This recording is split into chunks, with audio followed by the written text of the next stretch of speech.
Welcome back to another episode of Out of the Blank Podcast. Jay, it's a pleasure to have you back on the show. You're looking awesome, great, fantastic. How are you doing, buddy? Apparently your camera's not working right because or my camera is not working right because if you think I look great, fantastic and all that, I just schlepped myself out of bed, crossed the yard, and here I am.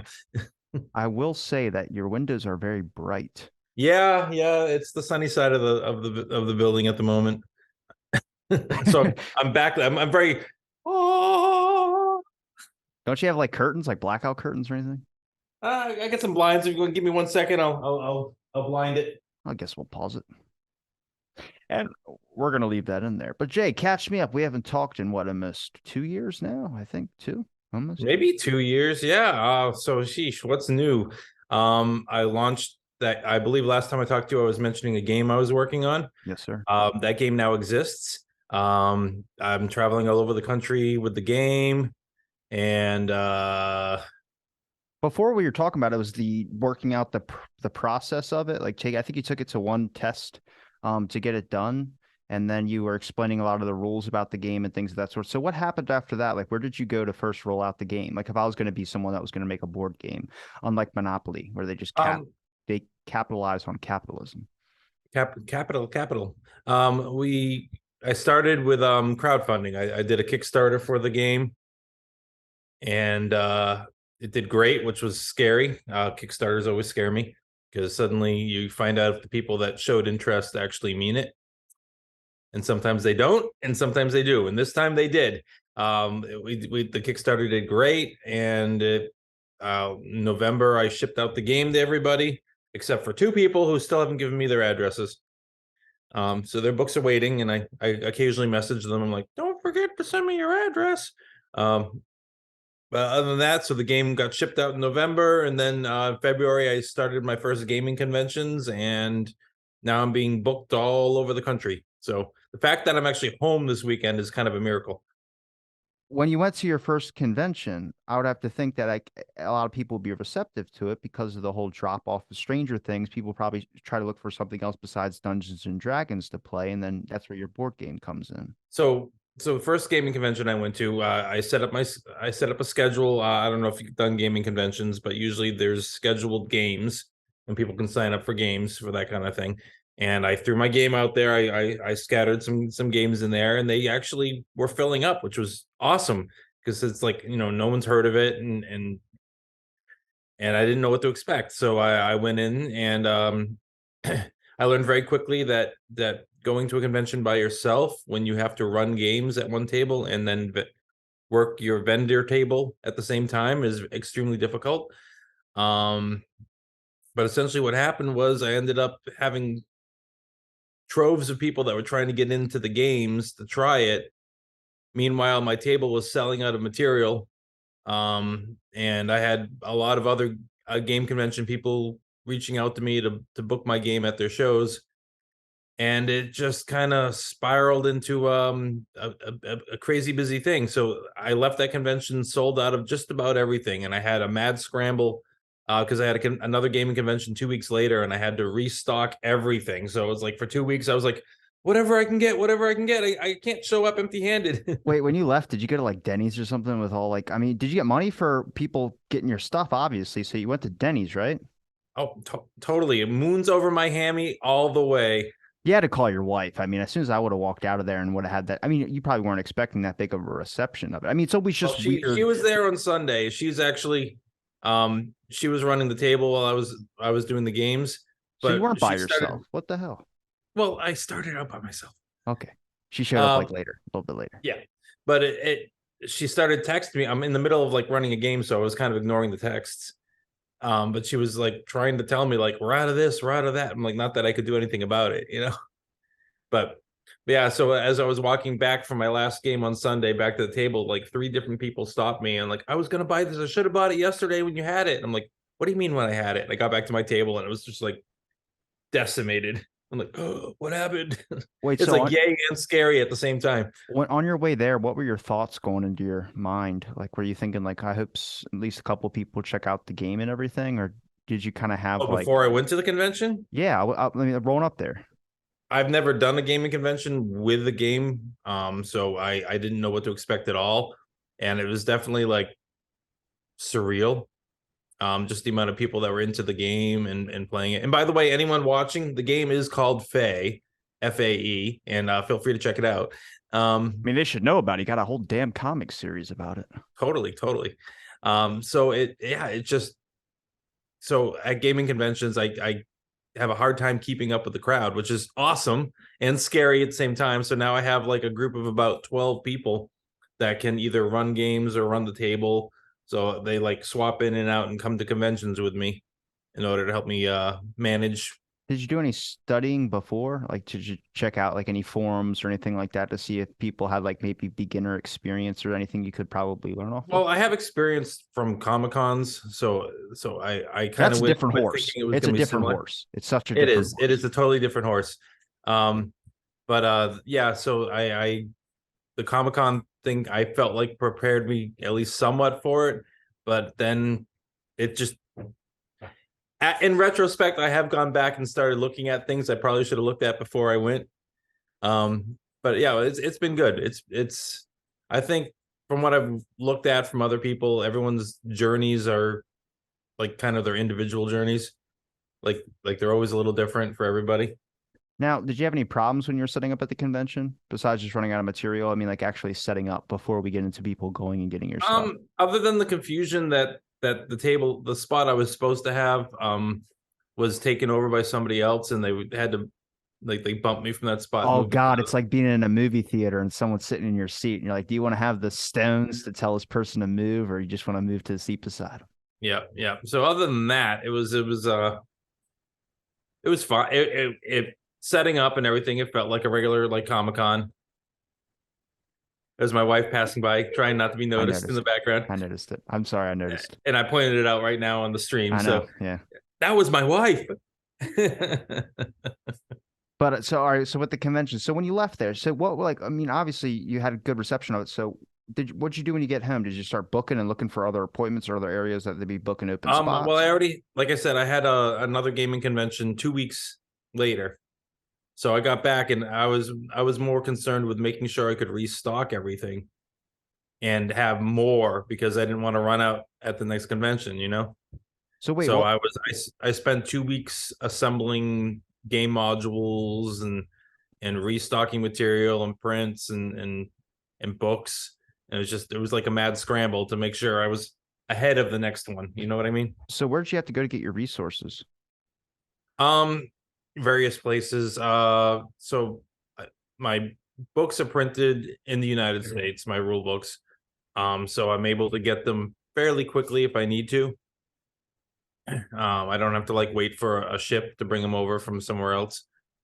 Um, and then like some of the other materials, I just we got all kinds of things going on in Gotta the wait background. for a ship to bring the materials over, waiting on that ship. Yeah, that I know a lot of people. That's what happens. They show up to a convention and they're like they'll have like one thing with them and they're like, the big thing I was supposed to have is on a freaking ship. It's like right out there in the harbor and I can't get it until. Imagine you're sitting there with your wife one night and you just look at like, we're gonna check the tracking on the ship, like you can do with UPS. And then you check it and you go, oh my God, they're about to pass through the Bermuda Triangle. And it's like you got to sit there and cross your fingers and hope to God that that's not the You know ship that what? gets lost. If a ship of my books disappears in the Bermuda Triangle, that's a good story. You know, there's a multiverse out there that would have your books then. They would totally have my books. There'd be aliens playing my game, all kinds of stuff. I thought the superhero trend was dying. I really thought that it was all going down and like this was like we're coming to the end of it. But that past couple of movies they made have been complete bangers. I just saw Flash the other day. It was fantastic. I have definitely slacked on the superhero movies. I have to admit I have not kept up with them. Between my game and life in general, I have not really had the time to sit down and watch a movie. But yeah, I hear good things. Well, Michael Keaton's Batman, I never got to experience because I'm too young, but they have him in the Flash, and I think that might be my favorite now. I might have to bump down Adam West, sadly. Oh, sorry, Adam. I don't know. It's a different experience. I thought like that whole culture of things Pow! was Get going down. Yeah, that's what I'm saying. I was like, it's interesting to me because you're going to look at younger generations that are now going to start experiencing older stuff, and they're really going to have a I guess a new fandom for it. Like how many young kids are going to back and look at old comics, which makes, I mean, it's brings the question to you, which is your comics out there as well too. I mean, 20 years from now, you're going to have people that are be coming across that form of literature, and next thing you know, be getting an impact from it. That's right. And then somebody will want the movie, and suddenly, Whoa, like, whoa, whoa, whoa. it'll be right after I die. So, my kids are going to make a ton of money off my work. That's good. That's good. That's what the point is, leaving behind a legacy. That's right. Or at least a pile of books that they don't know what to do with. I'm curious what your next step is. I mean, obviously you're doing conventions and now, but do you have a plan of like, are you just going to keep doing conventions, or do you have a plan to something afterwards? I have some coals in a couple different fires. I have Give uh me the business terms, are you? I have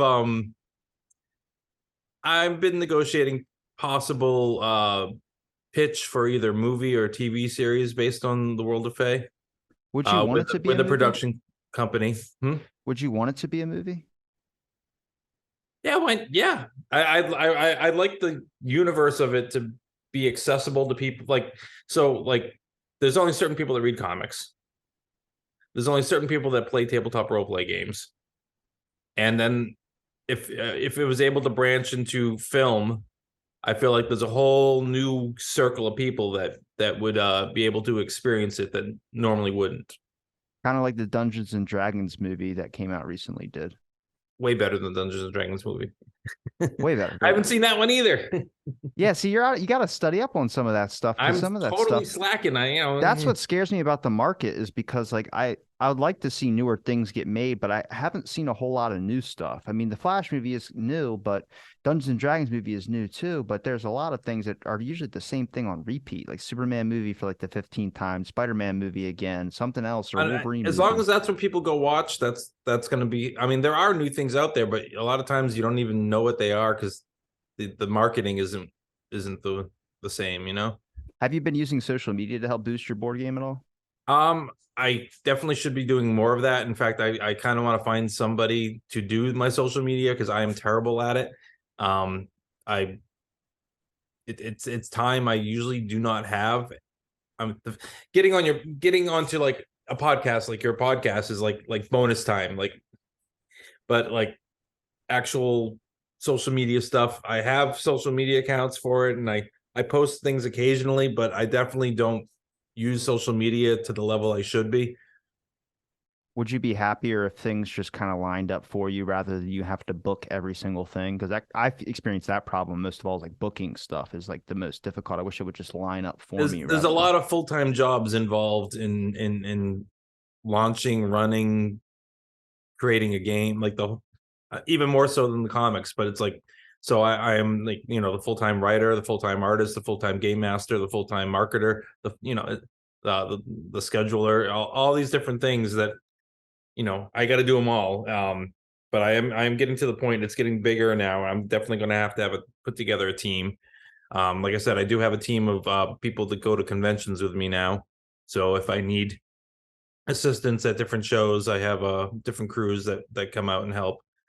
But I think one of my next things is I need somebody who likes to do TikTok videos, and I know I see I don't like doing that stuff, but I know that it would launch me into a whole nother market if I could just get somebody that likes to do that kind of stuff that would likes Faye.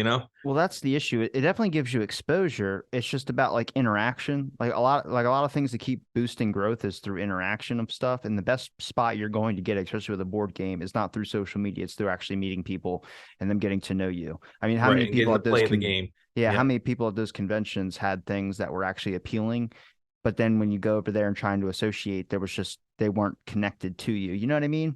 Like it's that I don't know, that human kind of experience that you get where it's like go up there and be like, oh, nice to meet you. You made this game, tell me about it. And then when you start explaining it and they see kind of the passion in your eyes, well, that's why I'm interested in it. Mostly because talking to you about it just an idea, and then now it's actually becoming something. I mean, do you Oh, wish it's a that thing.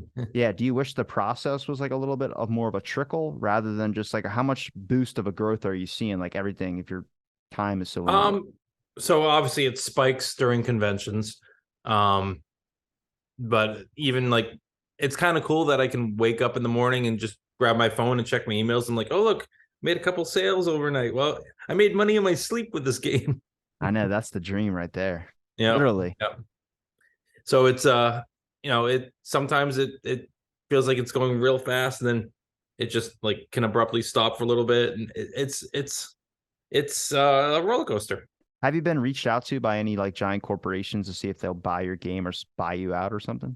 I've had a couple that have reached out, not giant corporations, more like shady deal people that. Oh, tell me, give me a story. Tell me about it. Oh, well, I don't even respond to them. Like especially like on Instagram, I'll get like a cryptic email from someone who's trying to speak English, or at least trying to write in English, and it's they're hey, we saw your game on Kickstarter. We're interested in having you be one of our games. And I'm like, and I go and look, and I'm like, I don't think it's real. no, no, no. Scam alert. Yeah, yeah. We want to collect your intellectual property and have it be ours. I'm like, no, no, that's okay. When does so like working with an I'm gonna blank on the word Oh, it's your turn. Okay. intellectual property. When you're working with that, how complicated is that? Because can't anybody just like if you're trying to put something out there to promote it, can't anybody take it and then use it as their own? Even if you have licensing and things of that sort, like do you have to go through all that to get just even put up a post? Um, it's. I mean, D&D runs into this problem all the time. Like they actually got in social battles with fans, and fans got mad at them and have been leaving them in droves, which is great for me. What? But they wanted to force homegrown. eh, So this it's called homebrew when you create your own thing using Dungeons and Dragons, and people were making money, selling their homebrews of it, and Dungeons and Dragons wanted to force them to pay royalties to Dungeons and Dragons for people creating their own things with Dungeons and Dragons, Ooh. and that turned into a social media explosion of hate towards the people who own Dungeons and Dragons, and they had to redact on it. And that was around the time I launched my game, and a lot of people at that point were like, "Screw those guys! We want something else." And I was something else. So Oh, that's good for you then. it is. And it's not fair to compare my game to Dungeons and Dragons because it's not the same kind of game. It is a tabletop role play game. It's a game where you sit at a table and you make your characters and you play your characters. But it's you're not heroes going through dungeons and fighting monsters. You are the monsters in my game. So all the players create their own monsters, and it's also takes place in the modern day human world. So you're not like it's not high fantasy. It's like you could be hiding under the neighbor's bed, grabbing the kid's feet when they're not looking, whatever it is you want to do. Yours is more not limited on creativity. Like you're kind of stuck in a certain area with Dungeons and Dragons with the certain characters and things that they lay out for you. But yours still has the characters, but it's more like you can do more freedom, I would say, if I'm Yeah, not mistaken. I built it very much more sandboxy, where it's only really limited by the imagination of the people playing. Do you find that a lot of board games are limited in certain aspects of creativity? I think there are people that like games that like this is what you can do and that's what you can do. It's simplified, and it's structured, and there are people that find comfort in the structure. But then there are also people that I think the more creativity you give them, the more ability to come up with their own ideas, the better. So you have the two extremes, and my game definitely leans far more towards the creative side. So you can create something 100% customizable, doesn't nothing like anything else out there with your character. And then when you get tired of that character, maybe you retire that one and you make a whole new one that's also 100% completely your own and original, Now, and it all fits in the rules of the game. when we talked, you talked about testers trying to find issues with some of your games before you had the rollout. Have you had it since the massive amount of people that have been picking up on it? Have you found that people have been exploring and finding other ways that you've come up new errors? So there are people that will abuse certain abilities, basically like, oh, this is my go-to ability for everything. There are counter abilities and things like that to stop that abuse. Sometimes as a game master, you need to slap your players with a little humble pie. You don't have to destroy them, but you have to make them realize that you can't solve every problem with that ability they keep flinging out there. You know what I mean?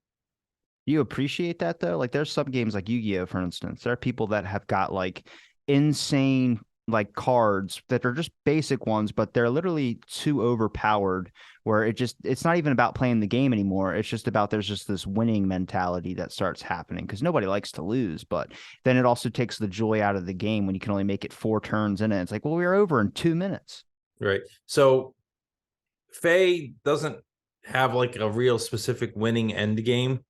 It's basically being whatever it is you decide to be and accomplishing your personal goals or your group goals. You know what I mean? It isn't like if you suck the fun out and try to use an ability to get to the end, there isn't an end in Fae so much.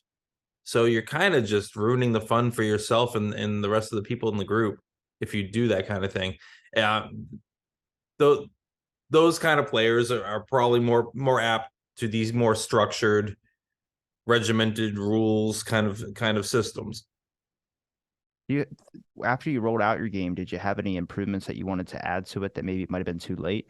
Things you left out? Oh, there are. So I always ask people if they run into anything that confuses them in the game or anything. Let me know. I mean, obviously, at some point, I will be releasing a second edition, which will have tweaks and rephrasing for certain things that because, of course, there are things that some people read and they don't fully understand in the book, um, or they're just using an ability incorrectly. So I can clarify. What's an ability? Like, what are we talking about? Like super strength, flying? So in Fae, you when you create your character, you choose an element for your character, and your Ooh, character gains abilities in that element, whether you cast them or whether they're natural abilities. It's all depends on how you want to play your character. So I mean, you could we'll just do a cliche one. You can shoot fireballs if you chose fire, and you can choose whether you cast a fireball like a wizard or whether you burp a fireball or whether someone pulls your finger and you shoot a fireball at your rear end. Whatever, however you want to do so your awesome. fireball is completely up to the creativity of the player. I But love the it because the rules way your for the brain works, fireball. well, the way your brain works is like how what modders do when they go into a game. Like, I want to shoot fireballs on my butt. And you're like, this is what you can do already. So there's no need to So mod it. exactly. So like Skyrim is how it's become a massive sandbox game where modders reimagine everything in the game. It's my Um, favorite game. Fae is the tabletop equivalent of that, where it's set up for your creativity to create to be the character. Another fun one I always like to bring up. There's a guy who has the ability dig, so he can like dig like a mole, like jump down the ground and like make a little mound on the ground as he like travels underground. And he decided to do his ability. He unhinges his jaw and he's got a butt flap on his pants. He drops that and he just opens his mouth and the dirt goes in his mouth and comes out his butt as he travels. I'm like, there you go. Yeah.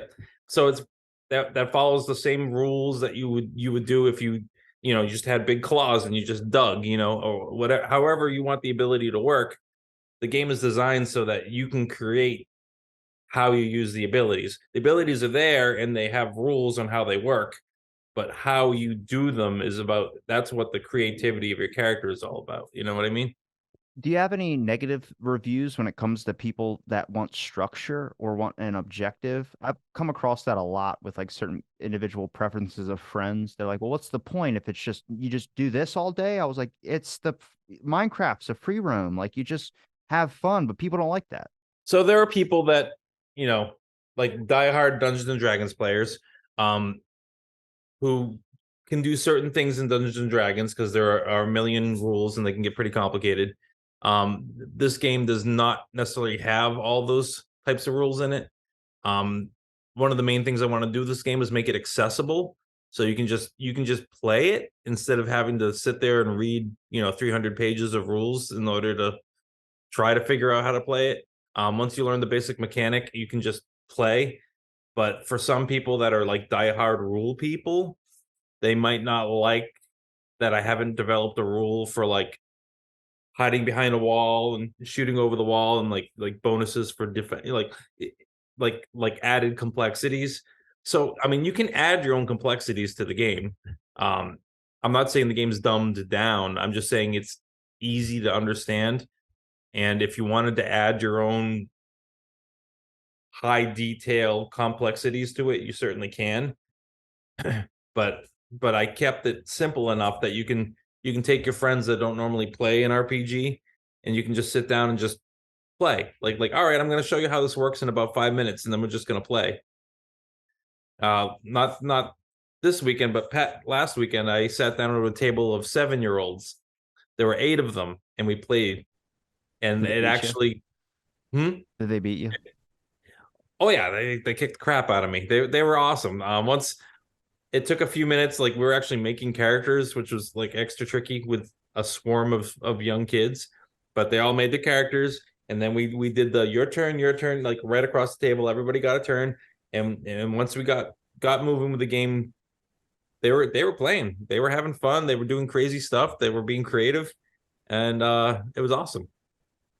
I'm curious when it comes to the parents' receptions of their kids playing games like that. Have you had any issues?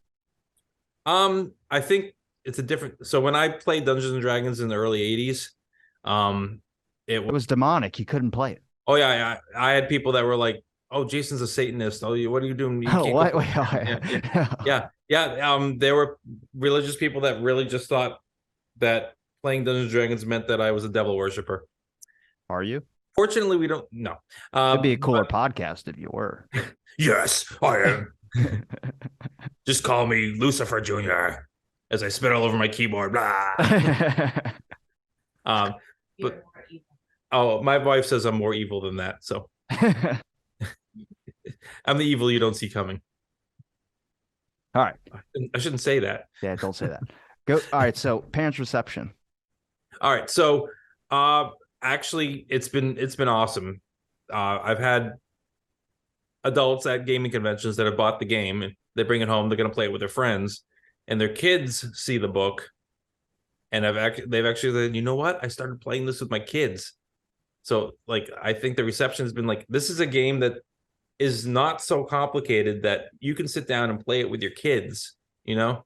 So suddenly, like these people that role play with their friends, and it's like separate from being home with the kids. Suddenly, they can role play with their families.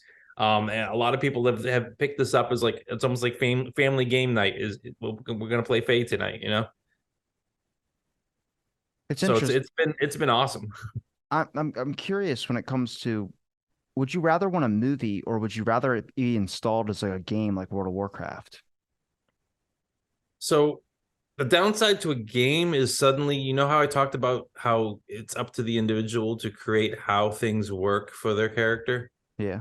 In a video game, you're forced to do things the way the game is programmed. You're limited by the buttons on the controller for those are your options. I feel like it would box the game into a far more limited Okay. um selection of things you can do. I mean, I wouldn't mind a game taking place in the world of Fae and in like a certain characters you can pick from, and they're already kind of worked out how they are. But I don't want people to get stuck thinking that that's how you have to play the tabletop game. You know what I mean? Because in a video game, you're restricted by the abilities the game gives you to do, and the places that the game allows you to go. Do you think that it would mean that more people will play the video game version rather than play the actual board game, which actually might lose the original intent of the actual game? Um, it could. It'd be tricky to design it so that it still fit.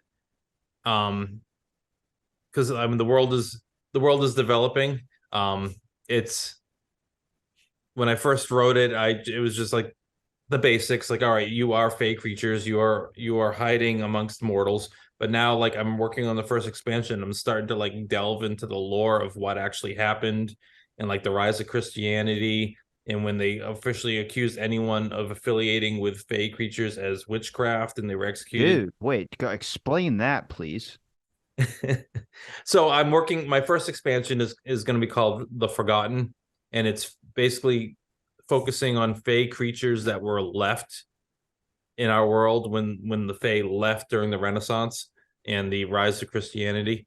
Um, so there were things that were left behind, like gargoyles, tikis, things that were just abandoned by the Fae world. You know what I mean? But I started actually getting into details about. I combined like the warring factions of the Fae world with actual historic events that happened in history. Like 9/11.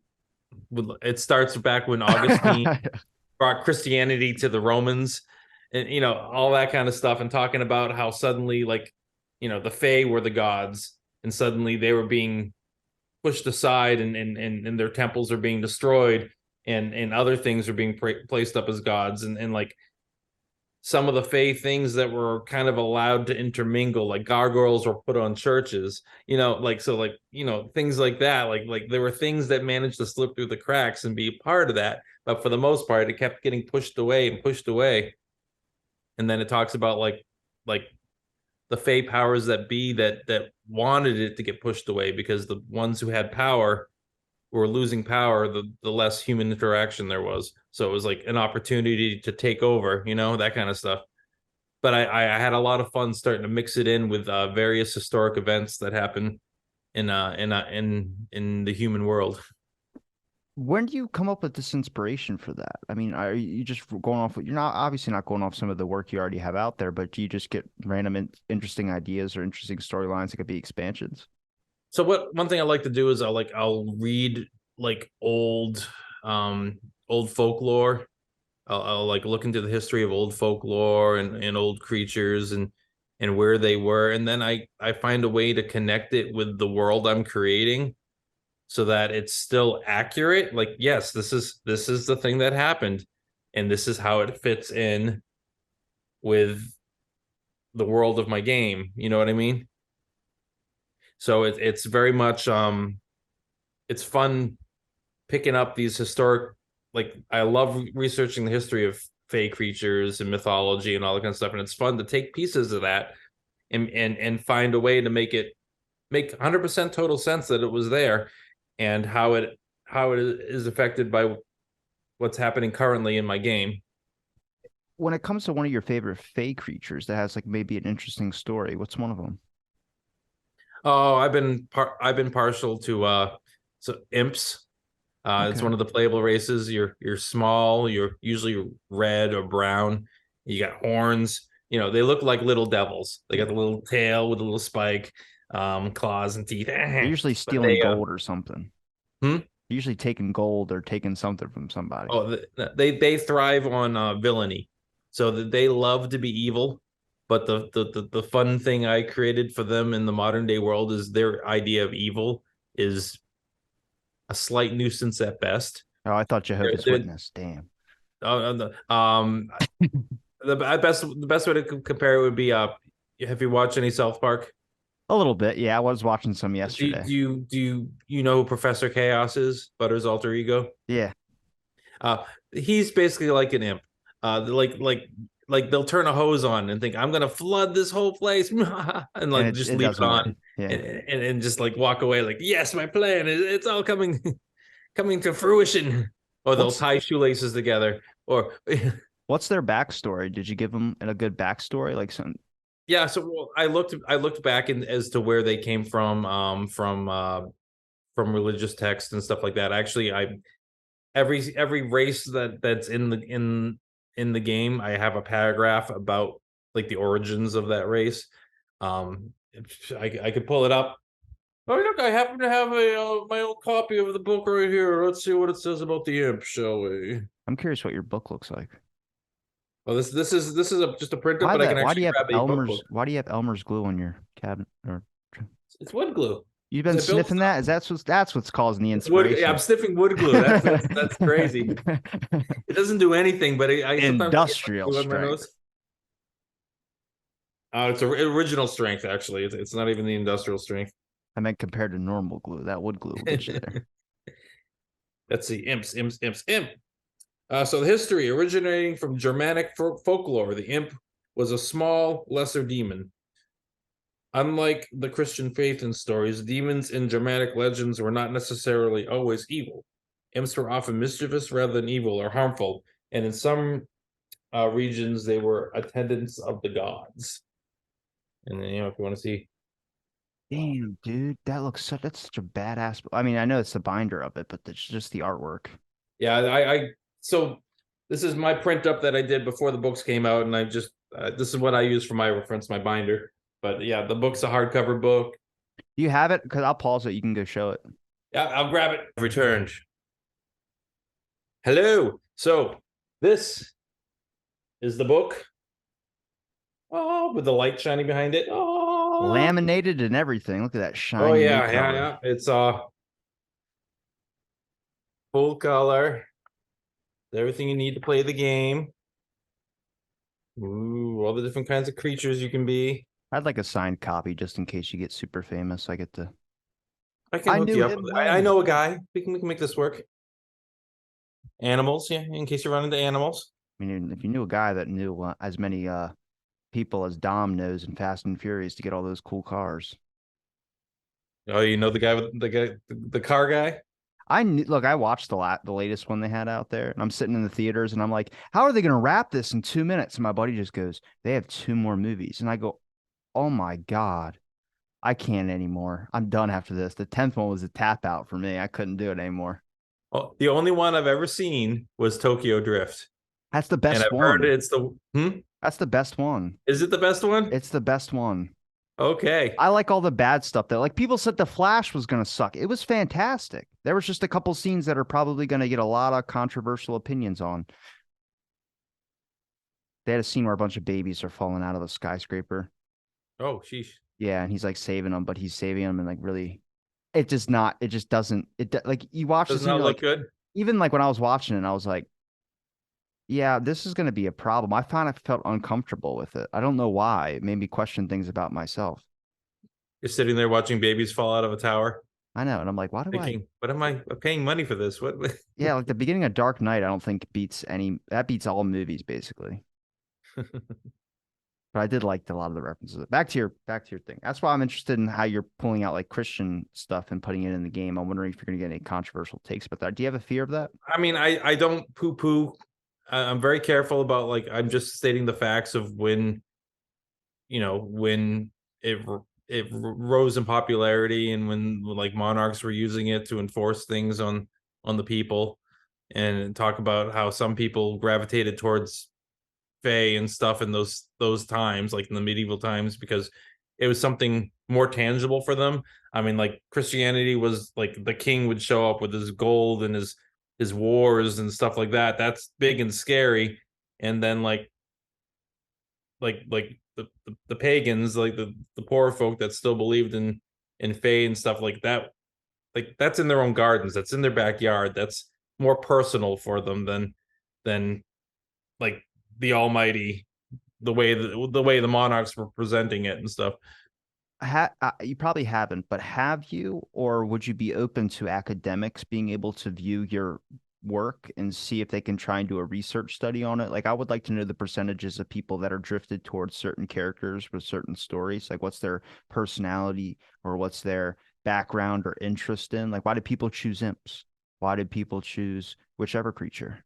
It actually, it's very fun. A It's a lot of good the idea. playtesting was interesting to see which characters people gravitated towards. Patting on my back. um I had an awful lot of salamanders. People love to play salamanders. Why?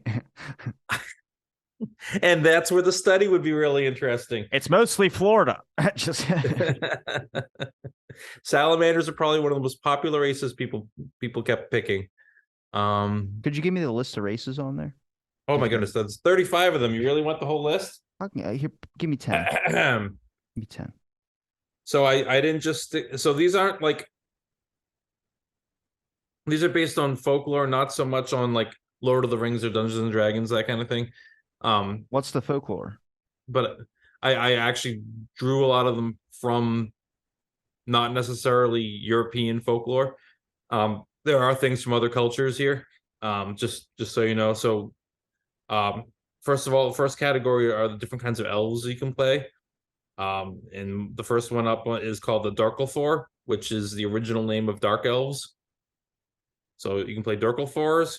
You can play Elflings, which are essentially like your Christmas elves, like your little pointy Yeah. ear, like what you picture as like the little people with the pointy ears that are elves. Then there's Paris, which are have feathered wings. They are from they're from Persian mythology. Then you have wood elves, which are exactly what you expect them to be, like bows and arrows and living in the woods. Yeah. You have yakshas, which are originally from they're from Hindu and Buddhist texts, but they're like Jekyll and Hyde elves. Like when they're calm, they look like a little elf. When they get mad, they kind of turn into an ogre. That's interesting. I'm curious how much knowledge you pulled out of all this, looking through all the research that you've done. You I probably, learned so much. Like yeah. I had a lot of fun like digging into like getting rid of the popular ideas, like the modern ideas, and going back and looking at like the original origins of a lot of things. But I also had to bear in mind like this is hundreds of years later, so their culture may have changed some too. I'm curious. So I'm gonna stop saying I'm curious because I've said it like 20 times Well, right you're now. just very curious. That's all. I am. Well, I mean, it's interesting to me just because, I mean, through my podcast, I've been learning a lot about history and just finding a deeper fascination with that. But you've kind of did the same thing, but you're in your own form way of just looking at different. Why'd you choose other cultures instead of choosing on like stuff that would be more relatable to people in the United States where you're doing your game? Do you find that people like the more ideas that they're not? What happened was I think people appreciate that this game is very inclusive. Uh, it includes lots of different cultures, folklore. It includes, I mean, I don't know. I know a lot of people like gender fluidity and that kind of stuff. And this game totally embraces like gender is when you're a fey creature, like your gender is almost the most irrelevant part of your character. You know what I mean? Like whether you're a male or a female, or does it even matter? No, most of the time it doesn't. I stumbled upon that by accident, but I was at a convention with a lot of young kids, who really gravitated to the game because like it didn't force you into either like big strong guy or a girl in a chainmail bikini. You know what I mean? Well, It- I would say the reason why it's interesting to talk to you about this is because you're not like how other people would be about with a game. You're more interested in just people kind of enjoying the game for what it is. Like you kind of kept the original concept and the original idea, which is really important. That's why I keep my show conversation. But there's like other people out there like World of Warcraft eventually becomes in what are we working on to make more money on the next expansion or the next this, the next this, and you lose it. And it might change when you get bigger and everything like that. But I'm saying you're keeping the essential idea there, which is like people come over and go, what about this or what about this? And you just go, well, I mean, the point of the game is you can do whatever the hell you want, but it's also about just kind of experiencing and having fun in this world, which a lot of people will be like, that's what they want their own thing in it. They'll try and pull something out of it. It's what I learned and why I'm interested in like learning about movies and stuff is because there's people that study films and they'll pull the craziest stuff out of it, which isn't that crazy. It's just how they're viewing it through their perspective. And it's interesting because it's like how, I mean, do you have ADHD? It's how I tend to not pick up on small little things and people go, did you mean this? I'm like, no, I just meant this. And like, oh, okay. So it's like more of a simplistic route. Like some people try and make it overcomplicated to the point of trying to get something from it. And you're and kind of like, and yeah. and you can make this as complicated, like I said before. You can make this as complicated as you want, or you can keep it as simple as you want. It's all up to the types of gamers you have. It's ultimately it's you get to be a monster, and the point is to have fun. I mean that is the ultimate goal of the entire game is just use your imagination and have fun. Have you been signing autographs? Oh yeah, $25 a pop, right? for you, 15. Look at that. I thought you were going to say Fred 50. I was like, what the hell? Rate. I was going to, but I decided to go the other way for Have you you. thought about merch? So at the moment we have the rule books, we have the games. I have dice. Shirts, bro. Shirts. I know. We got to do shirts. You've made like You three love for me. shirts. You love your shirts. It's what you need them, or you're walking out in public naked. And that would draw a crowd too. Damn, so it's a good marketing tactic either See, way. see, no shirts. We're actually just gonna do temporary tattoos Henna tattoos just on your back. right on your back. Yeah, have everyone walk You around got the just saying instruction on their manual on backs. there and just turn your head. Yeah. I mean, you just slip them on the people too. You just slap on the back. Like, hey, good game, good game. There you go. Now you got a fee. A What's fee. what's your hard nose for the game? It's my hard nose for the game. Yeah, it Oh, could be. okay. I Yeah, thought you meant like nose, not no. no, not on the Um, nose. uh, mostly, I believe it's alienating anybody. Okay. Like my hard no would be making things overly sexist or overly racist or I want everyone to be comfortable playing it at all times. I don't want us. I mean, if people take the game and they do their own thing with it, and it's something that I don't like, fine. I mean, you can play the game however you want. But I personally, like, one thing I always ask before we start a game is there anything off topic for everyone at the table here? Because if you just let me know, I'll make sure we don't. It doesn't come up. We'll just make sure. So I guess my hard no would be excluding anybody from playing. Okay. I meant more of like marketing stuff. Like what would be a hard no for you? Oh, okay. Let's see. That was a good answer too. Oh, thank you, thank you. That was far more philosophical. Hard nose. I mean, no keychains. I hate keychains. No, no. License plates. um, no, I mean, it'd be like Spaceballs. We could have Faye the towel, Faye the toilet paper, Faye the slippers. It's all good. It's all good. Now, how many states have you traveled to? Well, how many conventions have you been to at least? So far, gaming conventions, I've been to maybe 8 so far this year. Okay. Any But interesting stories out of them? Travel experience? I like the travel stories. um, If you most have of the to gaming think, I'm conventions. about to say, if Well, you have to think I'm about going it, to. it's not a good question. I haven't traveled too far for gaming conventions yet, but this year I am possibly going to Pennsylvania for a show, and I'm going to DC for a show. Come to Um, Maryland. hmm? We have conventions here. Come to Maryland.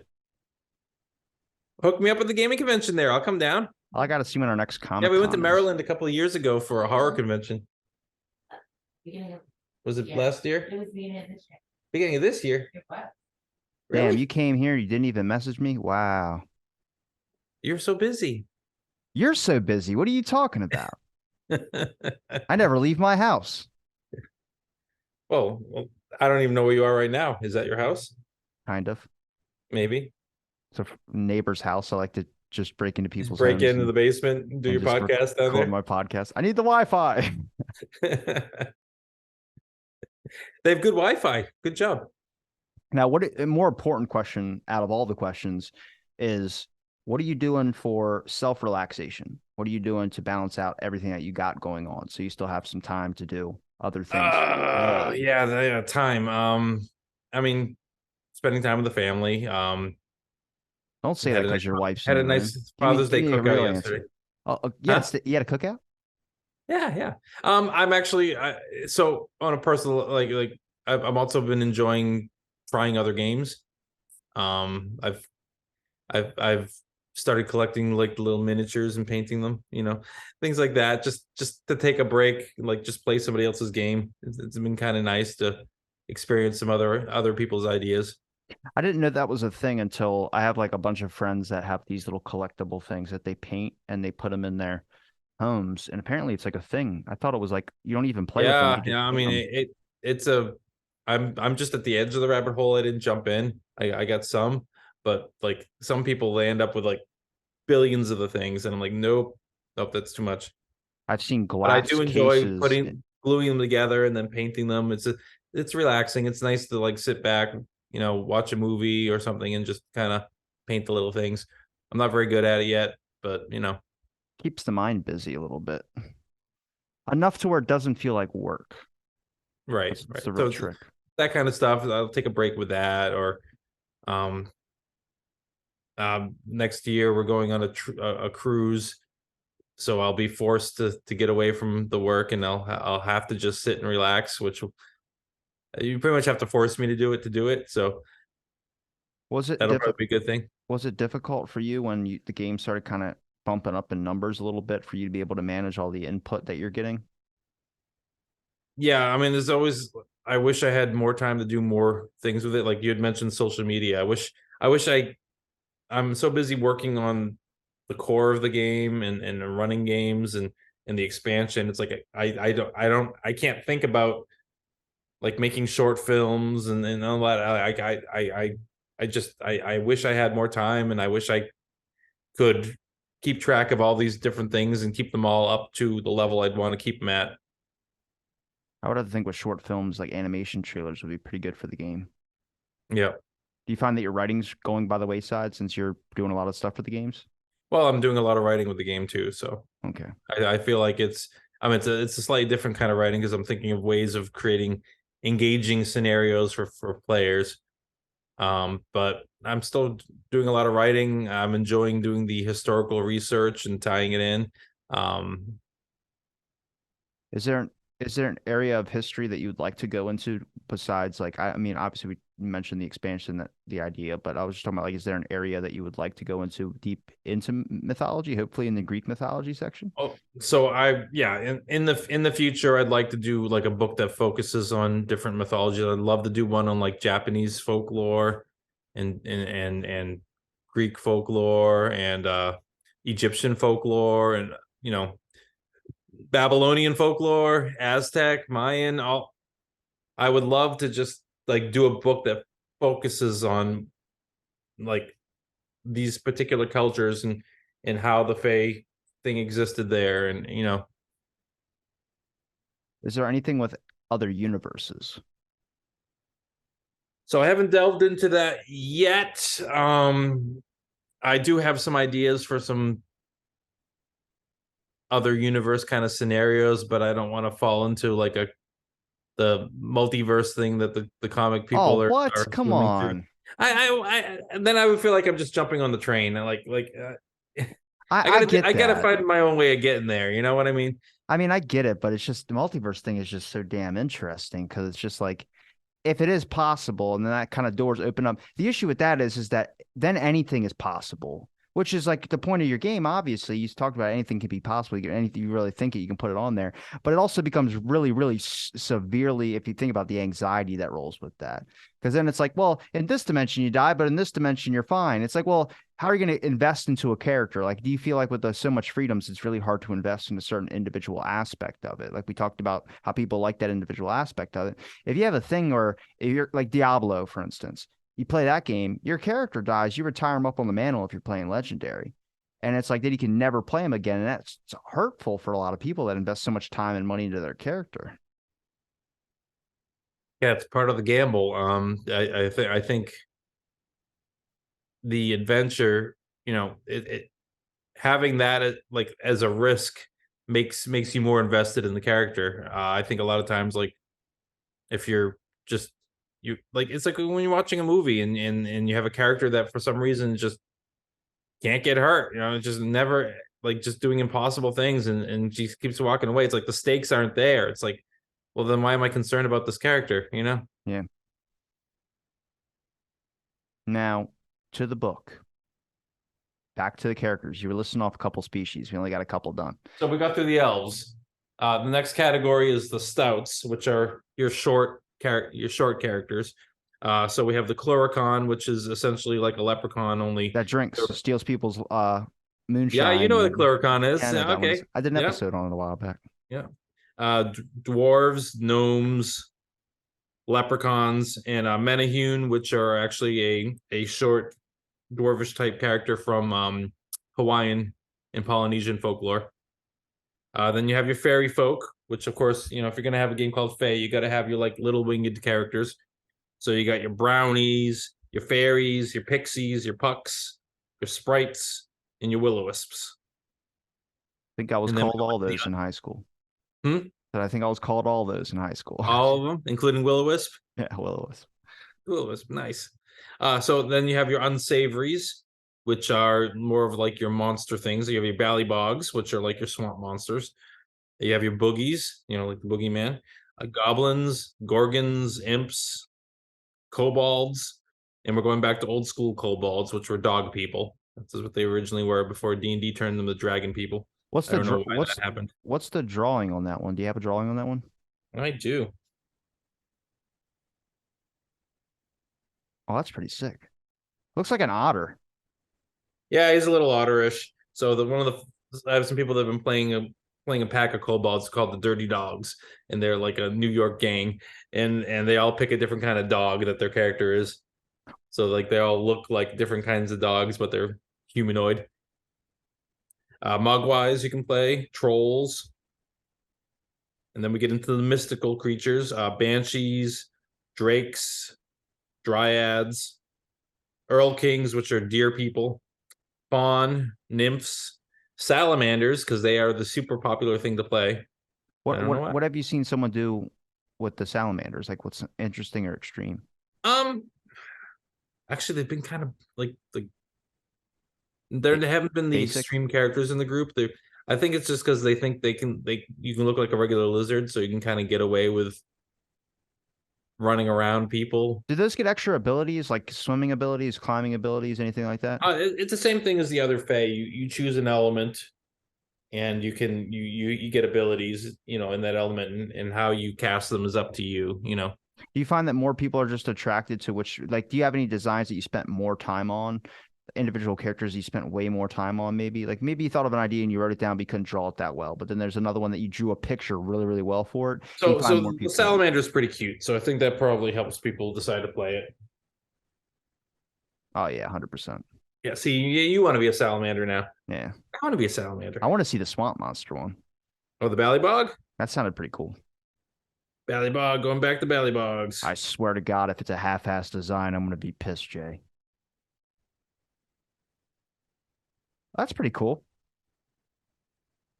I like that one better than the Half-ass my salamander. designs. Come Okay, on, you I know know. that. I know. So then, yeah, salamanders, Zana, and then we get into the aquatic creatures. We have the Alvin, which are essentially like little fairies that travel in bubbles. Merfolk, which you could do like fishtail, human top, but the premise of a merfolk is you're half fish, half human. You figure it out.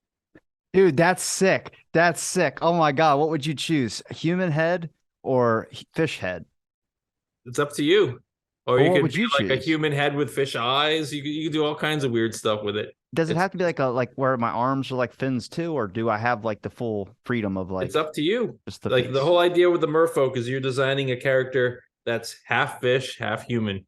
Whatever parts you want to be, whatever parts you want. Well, that's awesome. What's the story behind that one?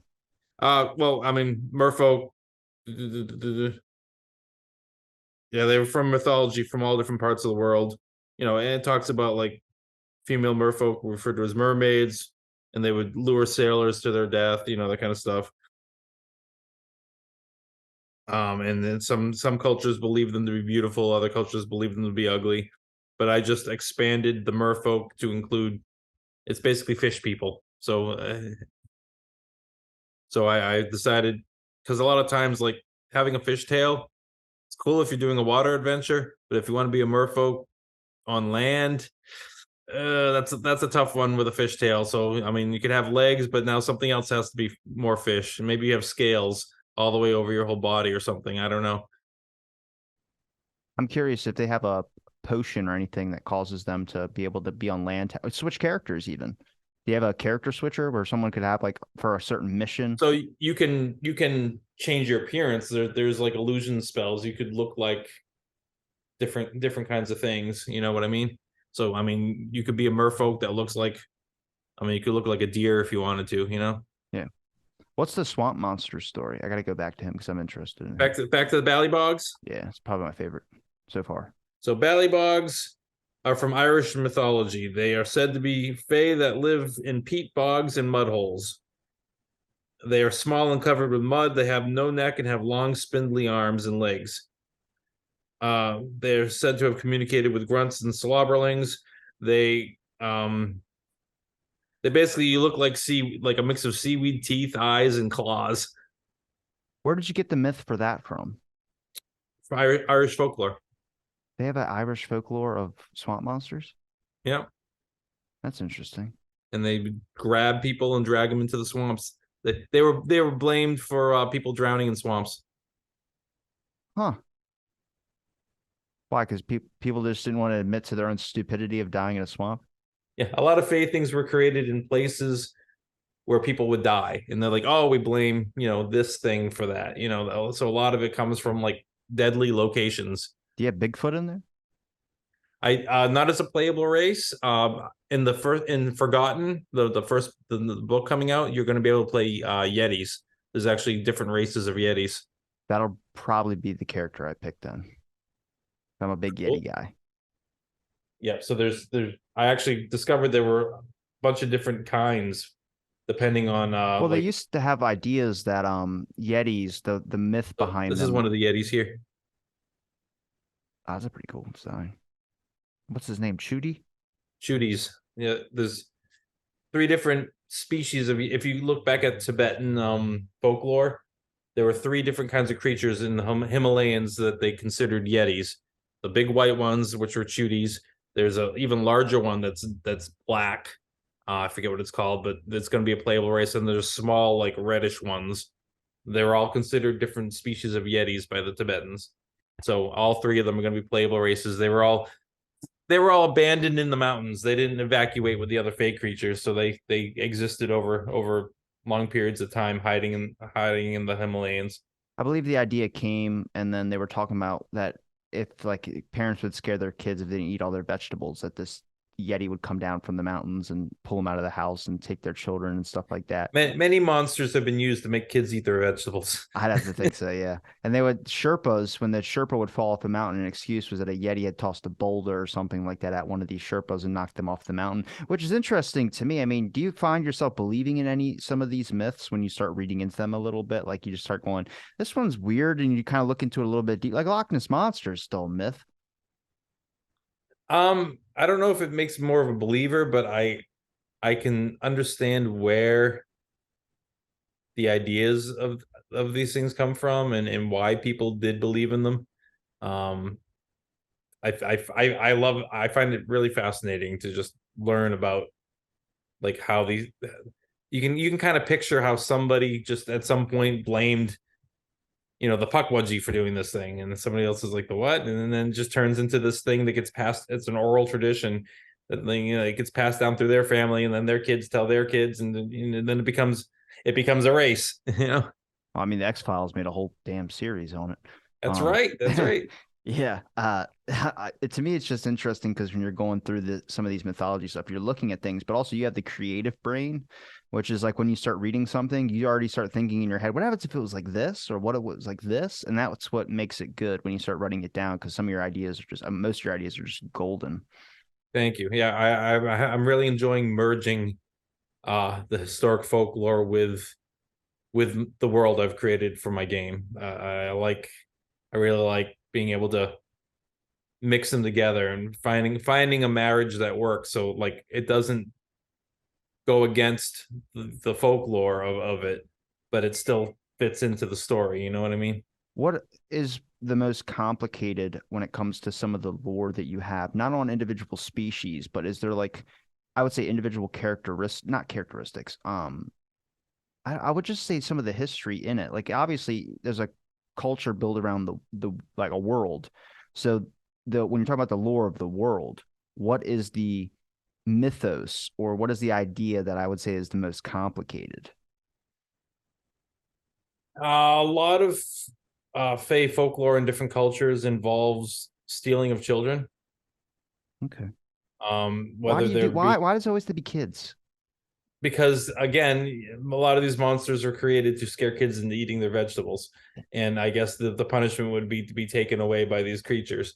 It's only psychopathic humans that hurt animals. So being able to find a way to work like the theft of children into the game and have it be part of essentially it's a so in the Fey world of Avalon in my game, there is a place where the people that they kidnap, they take them there and they sell them as slaves, basically. So like humans are enslaved in the Fey world and used as mundane laborers that they don't have powers. They don't have to worry about like shooting magic at them and stuff like that.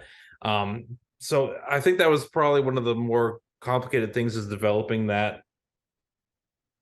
Now the humans know the Fey world exists, The ones that have been brought there, yeah, so the other ones don't know where their family went missing. They just think that it disappeared or something like that. right, exactly. Now, is it easy access for humans to go into the Fey world, or does a Fey creature have to bring you there? It's not easy access for either. Right now, the part of my mythos is that Fae have not been allowed to be in the human world for a long time, and now recently, the powers that be in the Fae world are starting to allow Fae to go there, but they have to pass like you're not to be discovered by humans. Maybe you're going there because you're learning about this technology that the powers that be in the Fey world are interested in. Hot damn, you got the TSA loaded in that thing. Totally. It's definitely the portals that from the Fey world to the human world are definitely heavily TSA'd, and they're trying very because they're very cautious about letting things back over here. Because if it turns back in like to the Dark Ages when like Fey and human were completely intertwined, the powers that used to be will gain strength and be able to take back over the land of Avalon. So the whole idea is as long as we keep humans and Fae separate, The you balance know, stays intact. where we stay, yeah, we stay in power. So they're very careful about what they let come over. And then part of my game is if you're ever discovered by humans, the Fae will send things out to kill you Oh, because part of the deal was you'd never be discovered. So if you get sloppy in the game and you get caught, then there are consequences. There are things that were going to be coming after you. now do you have any characters that are a part of the myth that is like a well-known name in both worlds? Yeah. So if you look through the book, there are like a lot of the old, some of the like classic old creatures from folklore. Like some of the you definitely have some of the ones from like King Arthur times, like Morgan and Mariston, who's her sister, like Morgan Le Fay. Yeah, So they exist in Avalon. King Arthur actually exists in Avalon as well. King Oberon, Merlin? Hel, who was in the Thor movie, but the actual mythological creature Hel, the Kraken. You gotta have a Kraken. Of course. Let's see here. Some of the giants from It's probably my from favorite myth is the Kraken. release the Kraken.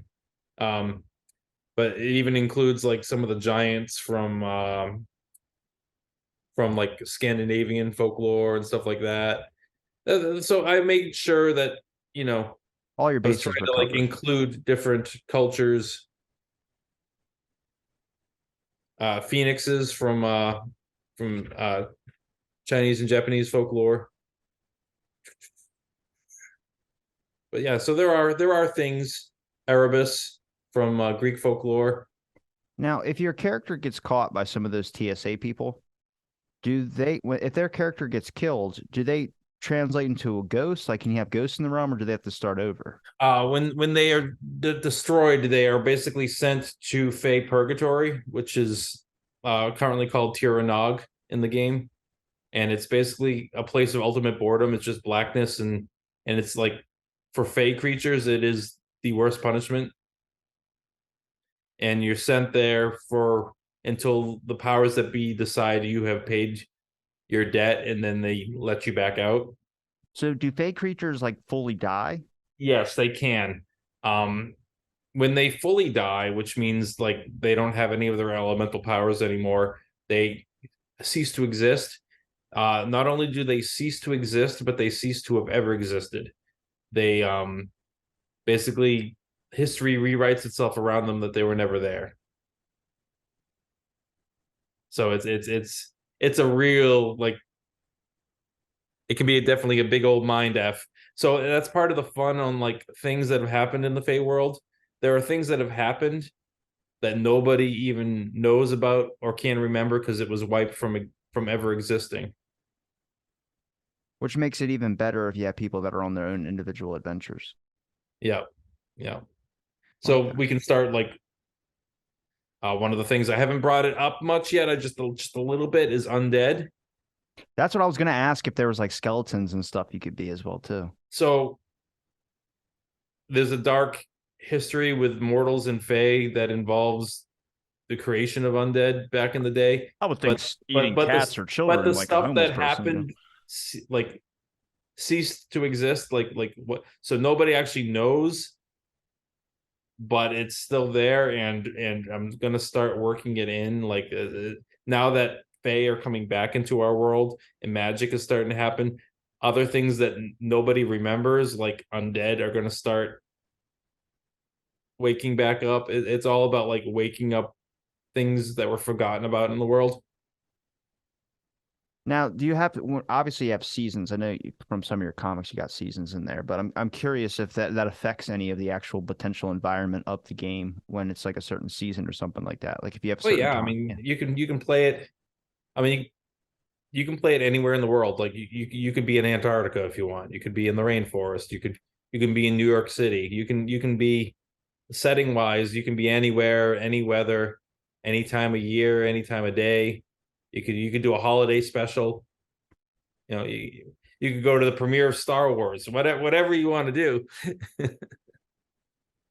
Now, what's some goals that you have that you want to get down the pike maybe in the next year or so? Um, so my big goal is to get the first expansion out there. Uh, and I want to get into some of the big gaming conventions coming up. Um, a lot of them are very clicky. It's very hard to get in if you're not already buddy buddies with people. So I'm trying to socialize with people and become part of the community. Trying to get in.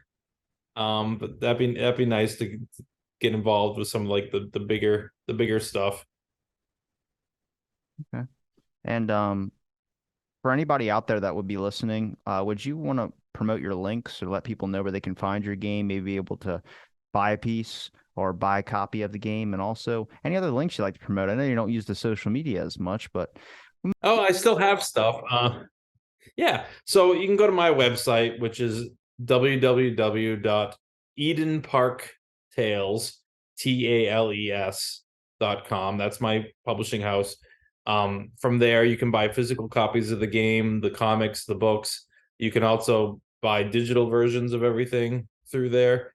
Um, then you can follow me on social media. My name down in the corner there, Jay Mooers, spelled that way. Type it into Facebook, type it into Instagram. I even have a TikTok that I never ever use, but you could type it in and you'd be like, oh, look, it's a page with nothing on it. Awesome. You can also go on to YouTube and type in Faye RPG or type in my name. And you'll find all kinds of videos of Faye game being played by different people. Um, that I think that's most of it right there. okay.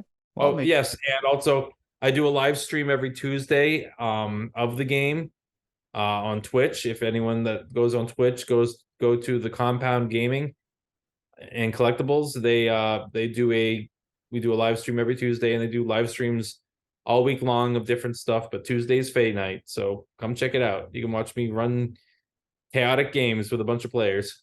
I'll make sure I link your links in the description, Jay. And it's always a pleasure chatting with you again, man. It's been too long. I'll have to It catch up has. again a little bit sooner next time.